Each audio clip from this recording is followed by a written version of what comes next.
दोस्तों आदाब अर्ज़ है, मैं अनीस अहमद खान हिंद वॉइस से आपसे मुखातिब हूँ। इस वक्त बिहार के चुनाव चल रहे, बड़ी उफान पर है।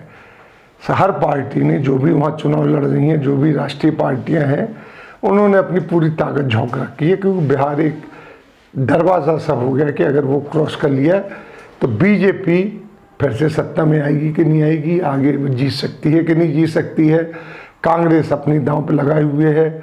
वहाँ पे और पार्टियां हैं जो वो अपनी अपनी अपनी स्टेक पे लगाई हुई हैं, पूरी अपनी मान मर्यादा को। अगर वहाँ जीत जाते हैं तो सबसे ज़्यादा बीजेपी को लगा हुआ है कि वो क्या होते हैं। तो बीजेपी ने नीतीश के साथ जो गठबंधन किया है, तो उसमें एक चीज़ नज़र आ रही है कि बिहार में नीतीश के साथ जो चुनौती है वो बड़ी है। यहाँ ये नीतीश के साथ चुनौती बड़ी है, वहाँ भाजपा की ताकत बड़ी है, क्योंकि जो नीतीश के साथ चुनौती बड़ी है वो नीतीश को नुकसान पहुँचाएगी, भाजपा को नुकसान नहीं पहुँचाएगी। अगर नीतीश हारते भी हैं क्योंकि उनको कम सीट मिली है, तो भाजपा जोड़ तोड़ लगा के जिस तरीके से करती है, पासवान जिससे अभी झगड़ा चल रहा है, उनकी पार्टी और दूसरी पार्टियों को मिला के सरकार बना लेगी, ये रणनीति वहाँ पर शुरू हो गई है। गठजोड़ की जीत हार का फैसला नहीं हुआ, गठजोड़ की रणनीति शुरू हो गई कि आगे हमें क्या करना है। एक दूसरे के पीठ में छुरा घोंपने के चक्कर है, काट चल रही है। तो नीतीश की जहाँ पॉपुलैरिटी गिरी है और चुनौती बड़ी है, वहीं भाजपा की ताकत बड़ी है वहाँ पे। और जदयू से मुसलमानों का यकीन यानी विश्वास घटा है। नीतीश की पार्टी से मुसलमानों का विश्वास घट गया है। बात 2009 के विधानसभा चुनाव से की जाए अगर, तो उस वक्त नीतीश की जेडीयू यानी नीतीश भाजपा गठबंधन के साथ चुनाव लड़ रहे थे, तब मुसलमानों के बीच नीतीश की तूती बोलती थी और भाजपा भी मुस्लिमों के प्रति उतनी आक्रामक नहीं होती 2019 में। तो 2014 के बाद इस तरीके की स्थिति शुरू हुई, जब बीजेपी ने पूरी तरीके से हावी हुआ और मोदी की एंटी मुस्लिम नीति आगे आई, क्योंकि वो जीत के जो आए थे 2002 के दंगों से जीत के आए थे। इतने साल उन्होंने गुजरात में उन्हीं दंगों को कैश करते रहे। फिर 2014 के जो इलेक्शन लड़े थे, कहीं ना कहीं एज ए वोटर में कहता हूँ, नरेंद्र मोदी ही हमें हिंदुत्व दे सकता है और कोई नहीं, जैसा कि इसने गुजरात में किया है। ये था इनका 2009 में लोकसभा चुनाव में 40 में से 22 सीटों पर इनका गठबंधन जीता था बीजेपी के साथ नीतीश का। अगले साल 2010 में विधानसभा चुनाव में 243 विधानसभा की सीटों में से 206 पर जीत इन्होंने हासिल की थी और सरकार बनाई थी। लेकिन 2015 में महागठबंधन बनाया, जनता दल यू, आरजेडी लालू की और कांग्रेस, इनके साथ मिलकर इनको चुनाव लड़ा और सत्ता में लौटे।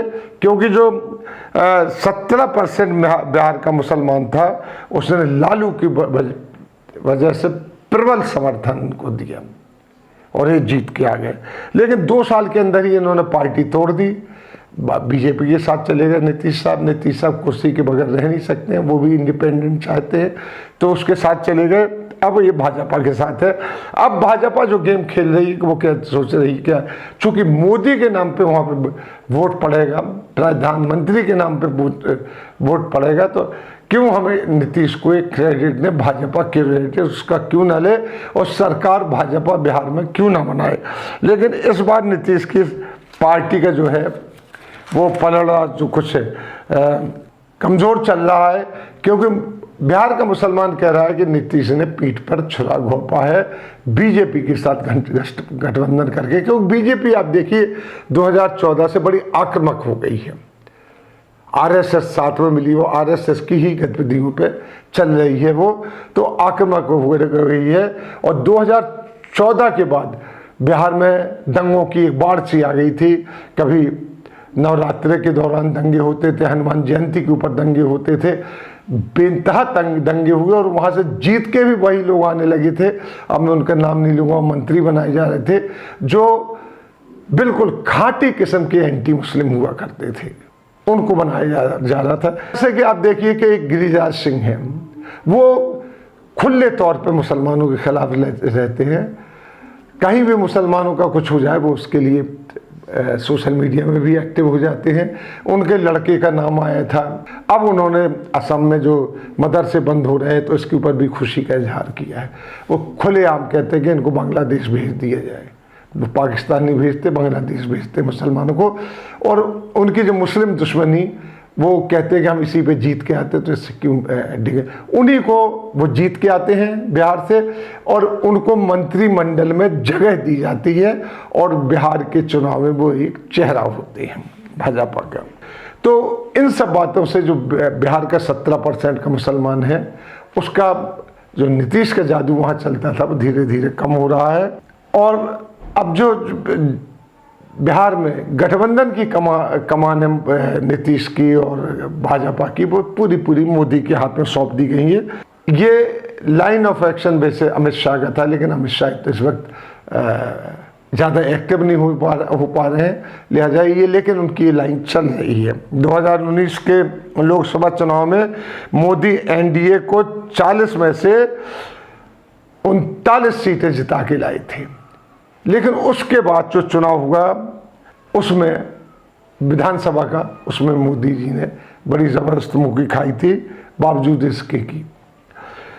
वहीं किशनगंज को छोड़कर जहां पर मुस्लिम आबादी है, 70% मुस्लिम आबादी है, वहां कांग्रेस ही एक सीट जीत के लाई थी, बाकी सब भाजपा हो गई थी। भाजपा के साथ नीतीश को ऐसा भाया कि उन्होंने धीरे धीरे मुसलमानों के साथ ही करना छोड़ दिया। अली अनवर, डॉक्टर एजाज अली, शकील अहमद, डॉक्टर जनता दल से दूर होते गए जी। ये बड़े दिग्गज नेता मुसलमानों के बिहार के माने जाते थे। बस रह गए MLC गुलाम रसूल बलियाबी इनके साथ, बाकी सारे के सारे अलग हो गए।